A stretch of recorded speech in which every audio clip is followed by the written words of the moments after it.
ಸ್ವಾಮಿ ಕೊರಗಜ್ಜ. ಓಂ ನಮ ಭಗವತಿ ವಾಸುದೇವಾಯ. ನನ್ನ ಆರಾಧ್ಯ ದೇವರ ಕೊರಗಜ್ಜ ಹಾಗೂ ಮಹಾವಿಷ್ಣು ನಿಮ್ಮ ಜೀವನದಲ್ಲಿ ಸಂತೋಷ, ನಗು, ಆಯುಷ್ಯ, ಆರೋಗ್ಯ, ನೀವು ಅಂದ್ಕೊಂಡಂತಹ ಕೆಲಸ ಕಾರ್ಯಗಳು ನೆರವೇರಲಿ. ನೀವು ಬಯಸಿದ ಜೀವನ ನಿಮಗೆ ಸಿಗಲಿ, ನೀವು ಬಯಸಿದ ವ್ಯಕ್ತಿಯ ಪ್ರೀತಿಯು ನಿಮಗೆ ಸಿಗಲಿ ಅಂತ ನಾನು ನನ್ನ ಆರಾಧ್ಯ ದೇವವಾದ ಕೊರಗಜ್ಜ ಹಾಗೂ ಮಹಾವಿಷ್ಣುವನ್ನು ಪ್ರಾರ್ಥಿಸ್ತೇನೆ.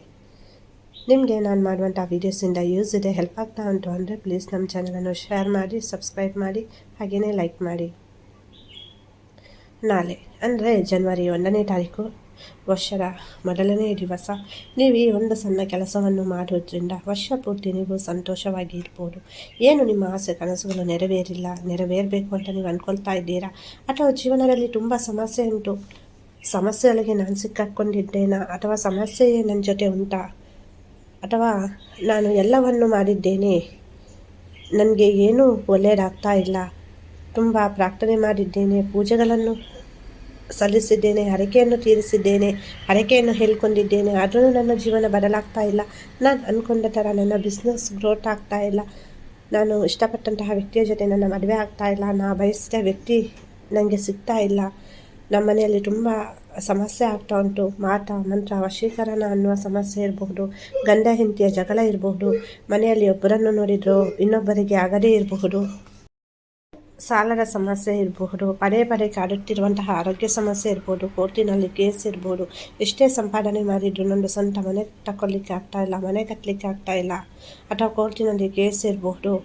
ಯಾರನ್ನು ನಂಬಬೇಕು ಯಾರನ್ನು ಬಿಡಬೇಕು ಅಂತ ಗೊತ್ತಾಗದ ಪರಿಸ್ಥಿತಿಯಲ್ಲಿ ನೀವಿರಬಹುದು, ಮಕ್ಕಳು ಹೇಳಿದ ಮಾತು ಕೇಳಲ್ಲ, ಗಂಡ ಹೇಳಿದ ಮಾತು ಕೇಳಲ್ಲ, ಗಂಡನಿಗೆ ಪರಸ್ತ್ರೀಯ ಸಂಘ ಇರಬಹುದು, ಅಥವಾ ನಿಮ್ಮ ಜೀವನದಲ್ಲಿ ಯಾರಾದರೂ ಆಟ ಆಡ್ತಾ ಇರಬಹುದು, ನಿಮಗೆ ದೈಹಿಕವಾಗಿ ಅಥವಾ ಮಾನಸಿಕವಾಗಿ ಹಿಂಸೆ ಕೊಡ್ತಾ ಇರ್ಬೋದು. ಎಲ್ಲವನ್ನು ಮಾಡಿದ್ದೇನೆ, ಯಾವುದರಿಂದಲೂ ನನ್ನ ಕಷ್ಟ ಪರಿಹಾರ ಆಗಲಿಲ್ಲ, ನಾನು ಅಂದ್ಕೊಂಡ ರೀತಿ ನನಗೆ ಗೌರ್ಮೆಂಟ್ ಜಾಬ್ ಸಿಕ್ಕಿಲ್ಲ, ಪ್ರೈವೇಟ್ ಜಾಬ್ ಸಿಕ್ಕಿಲ್ಲ, ನನಗೆ ಪ್ರಮೋಷನ್ ಸಿಗ್ತಾ ಇಲ್ಲ, ನಾನು ಜೀವನದಲ್ಲಿ ಸಂತೋಷವಾಗಿ ಇರಲಿಕ್ಕೆ ಆಗ್ತಾ ಇಲ್ಲ.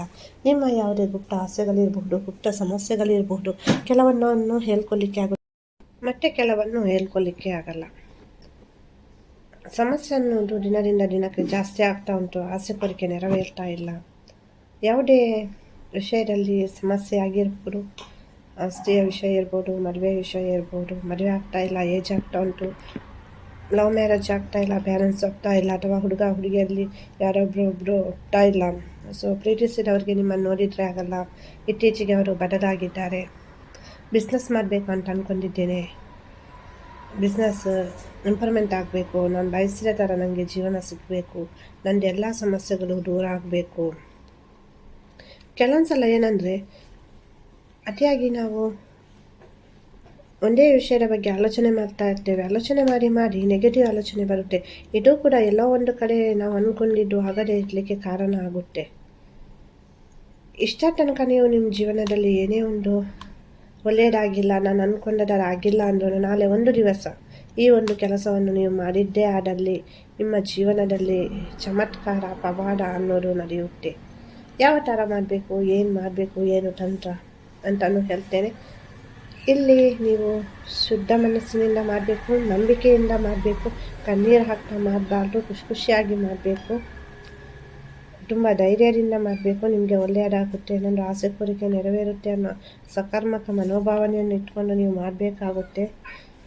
ಎಷ್ಟೋ ಹಣ ಖರ್ಚು ಮಾಡಿದ್ದೇನೆ, ಎಲ್ಲ ಕಡೆ ಹೋಗಿದ್ದೇನೆ, ಪೂಜೆ ಪುರಸ್ಕಾರ ಎಲ್ಲ ಮಾಡಿದ್ದೇನೆ, ಏನೂ ಒಳ್ಳೆಯದಾಗಿಲ್ಲ ಅನ್ನೋನು ಈ ಒಂದು ಸಣ್ಣ ಪರಿಹಾರವನ್ನು ಮಾಡಿ ನೋಡಿ, ಖಂಡಿತವಾಗಿಯೂ ನೀವು ಅಂದ್ಕೊಂಡಿದ್ದು ಆಗುತ್ತೆ. ನಿಮ್ಮ ಜೀವನದಲ್ಲಿ ಒಂದು ಭಾಗ್ಯೋದಯ, ಒಂದು ಹೊಸ ಬೆಳಕನ್ನು ನೋಡ್ತೀರಾ. ನೀವು ಯಾವುದೇ ಒಂದು ವಿಷಯದಲ್ಲಿರ್ಬೋದು, ಖಂಡಿತವಾಗಿ ಒಂದು ಮನೆ ಕಟ್ಟಬೇಕು ಅಂತ ಅಂದ್ಕೊಳ್ತಾ ಇದ್ದರೆ, ಹಣಕಾಸಿಗೆ ಸಂಬಂಧಿಸಿದ ಸಮಸ್ಯೆ ಇರ್ಬೋದು, ಸಾಲದ ಸಮಸ್ಯೆ ಇರ್ಬೋದು, ನೀವು ಯಾರಿಗಾದರೂ ಹಣ ಕೊಟ್ಟಿರ್ಬೋದು, ಅದು ರಿಟರ್ನ್ ಬರ್ತಾ ಇಲ್ಲ, ಅವರು ರಿಟರ್ನ್ ಮಾಡ್ತಾ ಇಲ್ಲ ಅನ್ನೋದಿರ್ಬೋದು, ಅಥವಾ ನನ್ನ ಜೀವನದಲ್ಲಿ ಏಳಿಗೆ ಆಗಬೇಕು, ನನಗೊಂದು ಕೆಲಸ ಸಿಗಬೇಕು, ನಮ್ಮ ಮನೆಯವರು ನನ್ನನ್ನು ಚೆನ್ನಾಗಿ ನೋಡ್ಕೊಳ್ಬೇಕು, ನಾವು ಚೆನ್ನಾಗಿರಬೇಕು, ಫ್ಯಾಮಿಲಿ ಮೆಂಬರ್ಸ್ ಎಲ್ಲ ನಮ್ಮ ಫ್ಯಾಮಿಲಿಯಲ್ಲಿರುವಂಥ ಸಮಸ್ಯೆ ದೂರ ಆಗಬೇಕು ಅನ್ನೋದು ಯಾವುದೇ ಒಂದು ಆಸೆ ಕೋರಿಕೆಯನ್ನು ಇಟ್ಕೊಂಡು ಮಾಡ್ಬೋದು, ಅಥವಾ ಸಮಸ್ಯೆ ಪರಿಹಾರ ಆಗಬೇಕು ಅಂತಲೂ ನೀವು ಮಾಡ್ಬೋದು. ನಿಮಗೆ ಸಾಧ್ಯವಾದರೆ ಬೆಳಿಗ್ಗೆ ಬ್ರಾಹ್ಮಿ ಮುಹೂರ್ತದಲ್ಲಿ ಎದ್ದೇಳಿ, ಸಾಧ್ಯವಾಗಿಲ್ಲ ಅಂದರೆ ಪರವಾಗಿಲ್ಲ, ಸಾಧ್ಯವಾದರೆ ಕೆಲವರಿಗೆ ಆರೋಗ್ಯ ಸಮಸ್ಯೆ ಇರ್ಬೋದು, ಕೆಲವರಿಗೆ ಬೆಳಿಗ್ಗೆ ಏಳಲಿಕ್ಕೆ ಆಗದೇ ಇರಬಹುದು, ಅದನ್ನು ಮ್ಯಾಕ್ಸಿಮಮ್ ಆಗಿ ಪ್ರಯತ್ನ ಮಾಡಿ ಬ್ರಾಹ್ಮಿ ಮುಹೂರ್ತ 3 ಗಂಟೆಯಿಂದ ಅಥವಾ 3:30ಯಿಂದ 4:30 ಅಥವಾ 5 ಗಂಟೆ ಅಥವಾ 5:30 ಈ ಸಮಯದಲ್ಲಿ ನಾಳೆ ಒಂದು ದಿವಸ ಬೆಳಿಗ್ಗೆ ಬೇಗ ಎದ್ದೇಳಿ ಈ ಸಮಯದಲ್ಲಿ ನೀವು ಸ್ನಾನ ಮಾಡಲಿಕ್ಕೆ ಆದರೆ ಸ್ನಾನ ಮಾಡಿ. ಇಲ್ಲ ಸ್ನಾನ ಮಾಡಲಿಕ್ಕೆ ಆಗಲ್ಲ ನನಗೆ ಬೆಳಿಗ್ಗೆ ಅಷ್ಟು ಬೇಗ ಅಂದರೆ ಪರವಾಗಿಲ್ಲ, ಕೈ ಕಾಲು ಮುಖ ಬೆಳಿಗ್ಗೆ ಹೇಳ್ತೀರಲ್ಲ, ನಿಮ್ಮ ಏನು ಇಷ್ಟ ದೇವರನ್ನು ಪ್ರಾರ್ಥನೆ ಮಾಡ್ತೀರಾ ಮಾಡಿ. ಆನಂತರ ನೀವು ಕೆಲವರಿಗೆ ಅಂದರೆ ಇವಾಗ ಮಲಗಿರುವಾಗ ಎದ್ದ ತಕ್ಷಣವೇ ಅಂಗೈಯನ್ನು ನೋಡಿಬಿಟ್ಟು ಪ್ರಾರ್ಥನೆ ಮಾಡಲಿಕ್ಕೆ ಇರುತ್ತೆ. ಅದನ್ನು ಮಾಡಿದ ನಂತರ ನೀವು ಫ್ರೆಶ್ ಅಪ್ ಆಗ್ತೀರಲ್ಲ, ಫ್ರೆಶ್ ಅಪ್ ಆಗಿ ನೀವು ಸ್ನಾನ ಮಾಡೋದಾದರೆ ಮಾಡಬಹುದು. ಫ್ರೆಶ್ ಅಪ್ ಆಗಿ ಮನಸ್ಸು ಶುದ್ಧವಾಗಿರಬೇಕು. ಏನು ಮಾಡಬೇಕು, ಕೈಕಾಲು ಮುಖ ಎಲ್ಲ ತೊಳ್ಕೊಂಡು ಫ್ರೆಶ್ ಅಪ್ ಆಗಿ ಹೆಣ್ಮಕ್ಳು ಖುಷಿಯಾಗಿ ಮಾಡಬೇಕು. ಹಣೆಯಲ್ಲಿ ಒಂದು ಸ್ಟಿಕ್ಕರ್ ಇಲ್ಲಾಂದರೆ ಬಿಂದಿ ಇರಲೇಬೇಕು. ಕೆಂಪು ಬಣ್ಣದ ಬಟ್ಟೆ ಧರಿಸಿದರೆ ತುಂಬ ಒಳ್ಳೆಯದು. ಕೆಂಪು ಅಥವಾ ಹಳದಿ ಈ ಎರಡೂ ಬಣ್ಣಗಳಲ್ಲಿ ಯಾವುದಾದ್ರೂ ಒಂದು ಬಣ್ಣವನ್ನು ಆಯ್ಕೆ ಮಾಡಿಕೊಳ್ಳಿ. ಇಲ್ಲ ಅಂದರೆ ಆರೆಂಜ್, ಇದು ಕೂಡ ಆಗುತ್ತೆ. ಫಸ್ಟ್ ಪ್ರಿಫರೆನ್ಸ್ ಕೆಂಪು ಅಥವಾ ಆರೆಂಜ್, ನೆಕ್ಸ್ಟ್ ಯೆಲ್ಲೋ. ಈ ಬಣ್ಣದ ಬಟ್ಟೆಗಳನ್ನು ಧರಿಸಿಬಿಟ್ಟು ನೀವು ಮಾಡಬೇಕಾಗುತ್ತೆ. ಯಾವುದಕ್ಕೂ ಕಪ್ಪು ಬಟ್ಟೆಯನ್ನು ಧರಿಸಲಿಕ್ಕೆ ಹೋಗಬೇಡಿ, ಹಾಗೆಯೇ ಬಿಳಿ ಬಟ್ಟೆಯನ್ನು ಕೂಡ ಮಾಡಲಿಕ್ಕೆ ಹೋಗಬೇಡಿ. ಈ ತಂತ್ರವನ್ನು ಮಾಡಲಿಕ್ಕೆ ನಿಮಗೆ ಅರಿಶಿನ ಬೇಕು. ಒಂದು ಅರಿಶಿನ ಅಂದರೆ ಅರಿಶಿನದ ಕೊಂಬನ್ನು ನೀವು ತೆಗೆದು ಅದನ್ನು ಪೌಡರ್ ಮಾಡಿದ್ರೂ ಆಗುತ್ತೆ, ಅಥವಾ ಪೌಡರ್ ಸಿಗುತ್ತೆ ಅಲ್ಲ ಅರಿಶಿನದ್ದು, ಟರ್ಮರಿಕ್ ಪೌಡರ್. ನಾವು ಅಡುಗೆಗೆ ಏನು ಬಯಸ್ತೇವೆ, ಹಾಗೆಯೇ ಪೂಜೆಗೆ ಬಳಸ್ತೇವೆ. ಸೊ ಅದು ಅರಿಶಿನ ಬೇಕಾಗುತ್ತೆ ಇಲ್ಲಿ ಅಷ್ಟೇ. ನಾನು ಹೇಳ್ತೇನೆ ಏನು ಮಾಡಬೇಕು ಅಂತ. ನಿಮ್ಮ ಎಡ ಅಂಗೈಯ ಇಂಡೆಕ್ಸ್ ಫಿಂಗರ್ನ ಕೆಳಗೆ ನೋಡಿ, ನಾನಿಲ್ಲಿ ತೋರಿಸ್ತಾ ಇದ್ದೇನೆ ನೋಡಿ, ಇಲ್ಲಿ ಇಂಡೆಕ್ಸ್ ಫಿಂಗರ್ ಉಂಟಲ್ಲ ಅದರ ಕೆಳಗೆ ನೀವು ರಿಂಗ್ ಫಿಂಗರಿಂದ ಅರಿಶಿನವನ್ನು ಹಚ್ಚಬೇಕಾಗುತ್ತೆ. ಅರಿಶಿನದ ಪೌಡರ್ಗೆ ಸ್ವಲ್ಪ ನೀರು ಹಾಕಿಬಿಟ್ಟು ಒಂದೊಂದು ಸ್ವಲ್ಪ ಪೇಸ್ಟ್ ಮಾಡಿಬಿಟ್ಟು ರಿಂಗ್ ಫಿಂಗರ್ನ ಸಹಾಯದಿಂದ, ಬಲಗೈಯ ರಿಂಗ್ ಫಿಂಗರ್ನ ಸಹಾಯದಿಂದ ನಿಮ್ಮ ಎಡಗೈಯ ಇಂಡೆಕ್ಸ್ ಫಿಂಗರ್ನ ಕೆಳಗೆ ನಾನು ನೋಡಿ ತೋರಿಸ್ತಾ ಇದ್ದೇನೆ ಎಲ್ಲಿ ಅಂತ.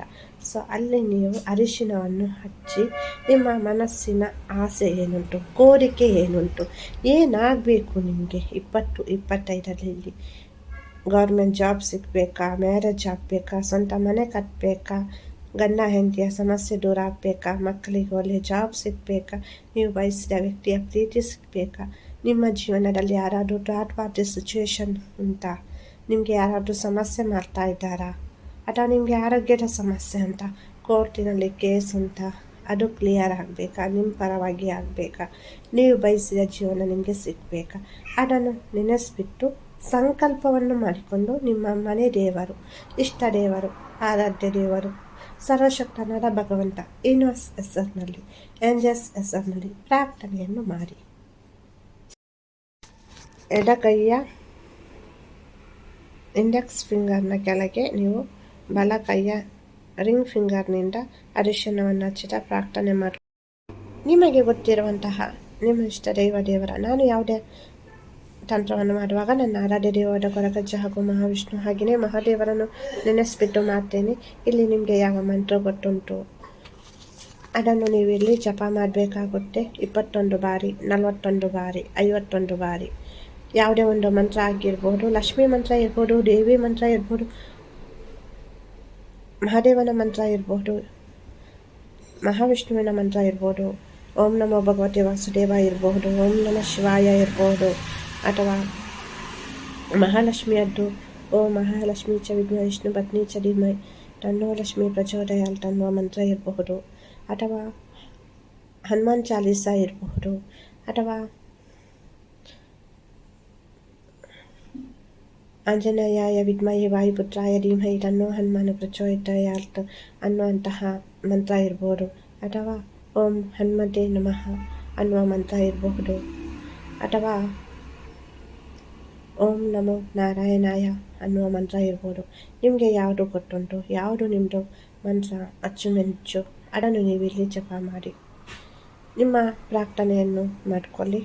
ಖಂಡಿತವಾಗಿಯೂ ನೀವು ವರ್ಷದ ಮೊದಲನೇ ದಿವಸ ಅದೂ ಕೂಡ ಬ್ರಾಹ್ಮಿ ಮುಹೂರ್ತದಲ್ಲಿ ಈ ಒಂದು ಕೆಲಸವನ್ನು ನೀವು ಬರೀ 5 ನಿಮಿಷಗಳ ಕಾಲ ಮಾಡುವುದರಿಂದ ನಿಮ್ಮ ಮುಂಬರುವ ಎಲ್ಲ ದಿವಸಗಳು ಸುಖಕರವಾಗಿರುತ್ತೆ.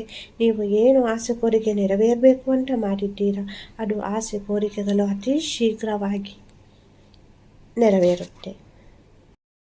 ರಿಸಲ್ಟ್ ಅನ್ನೋದು 21 ದಿವಸ, 11 ದಿವಸ, 9 ದಿವಸ, 41 ದಿವಸ, 48 ದಿವಸ, ಕೆಲವೊಂದು ಸಲ ವೇರಿಯೇಷನ್ ಆಗುತ್ತೆ. ಏನಕ್ಕೆ ಅಷ್ಟು ಅಂದರೆ ನೀವು ಕೇಳಿರುವಂಥ ಪ್ರಶ್ನೆ ಅಥವಾ ಆಸೆ ಕೋರಿಕೆ ಅಥವಾ ಸಮಸ್ಯೆ ಬಗೆಹರಿಲಿಕ್ಕೆ ಅಡೆತಡೆಗಳು ಇರ್ಬೋದು, ಥರ್ಡ್ ಪಾರ್ಟಿ ಸಿಚುವೇಶನ್ ಇರ್ಬೋದು, ಅಲ್ಲಿ ಮಾಟ ಮಂತ್ರ ವಶೀಕರಣ ಆಗಿರ್ಬೋದು, ಅದು ಸ್ವಲ್ಪ ಕ್ಲಿಯರ್ ಆಗಲಿಕ್ಕೆ ಅಥವಾ ಅಲ್ಲಿ ಬೇರೆ ಯಾರೋ ಅದರ ಇನ್ವಾಲ್ವ್ ಆಗಿರ್ಬೋದು, ನಿಮಗೆ ಅದರ ಅನುಭವ ಇಲ್ಲದೇ ಇರ್ಬೋದು, ಗೊತ್ತಿಲ್ಲದೇ ಇರ್ಬೋದು. ಸೊ ಆವಾಗ ಸ್ವಲ್ಪ ಲೇಟ್ ಆಗುತ್ತೆ. ಬಟ್ ರಿಸಲ್ಟ್ ಅನ್ನೋದು ವೆರಿ ಸೂನ್, ವಿದಿನ್ 24 ಅವರ್ಸಿಂದ 48 ಗಂಟೆಯಲ್ಲಿ ಕೂಡ ಬರುವಂತಹ ಸಾಧ್ಯತೆಗಳಿರುತ್ತೆ. ಖಂಡಿತವಾಗಿ ನೀವು ಅಂದ್ಕೊಂಡಿದ್ದು ನೆರವೇರುತ್ತೆ. ನಿಮ್ಮ ಜೀವನದಲ್ಲಿ ನೀವು ಏನು ಕೇಳ್ಕೊಂಡಿದ್ದೀರಾ ಅದು ನೆರವೇರುತ್ತೆ ಅತಿ ಬೇಗ. ನಾಳೆ ಒಂದು ಬ್ರಾಹ್ಮಿ ಮುಹೂರ್ತದಲ್ಲಿ ಒಂದು ಕೆಲಸವನ್ನು ಮಾಡಿ ನೋಡಿ, ಪ್ರತಿಯೊಬ್ಬರು ನಿಮ್ಮ ಜೀವನ ಒಂದು ಬದಲಾವಣೆ ಕಾಣುತ್ತೆ. ಚಮತ್ಕಾರದ ಥರ ರಿಸಲ್ಟ್ ಬಂದ ನಂತರ ಥ್ಯಾಂಕ್ ಯು ಗಾಡ್ ಅಂತ ಹೇಳಿಬಿಟ್ಟು ನಿಮ್ಮ ಅನುಭವವನ್ನು 2 ಮಾತಿನಲ್ಲಿ ಶೇರ್ ಮಾಡಿ. ನಮಗೆ ಒಳ್ಳೆಯದಾದಾಗ ನಾವು ದೇವರಿಗೆ ಸರ್ವಶಕ್ತನಾದ ಭಗವಂತನಿಗೆ ಒಂದು ಧನ್ಯತಾ ಭಾವನವನ್ನು ಸಮರ್ಪಿಸಬೇಕಾಗುತ್ತೆ. ನಿಮ್ಮ ಜೀವನದಲ್ಲಿ ಏನೇ ಒಂದು ಸಮಸ್ಯೆ ಇದ್ರೂ ನೀವು ನನ್ನ ಜೊತೆ ಶೇರ್ ಮಾಡಿ. ನಾನು ನನ್ನ ಪ್ರಾರ್ಥನೆಯ ಸಮಯದಲ್ಲಿ ನಿಮಗೋಸ್ಕರ ಪ್ರಾರ್ಥನೆಯನ್ನು ಮಾಡ್ತೀನಿ. ಎಲ್ಲರೂ ಖುಷಿಯಾಗಿರಿ. ವಿಡಿಯೋ ನೋಡಿದ್ದಕ್ಕಾಗಿ ಧನ್ಯವಾದಗಳು.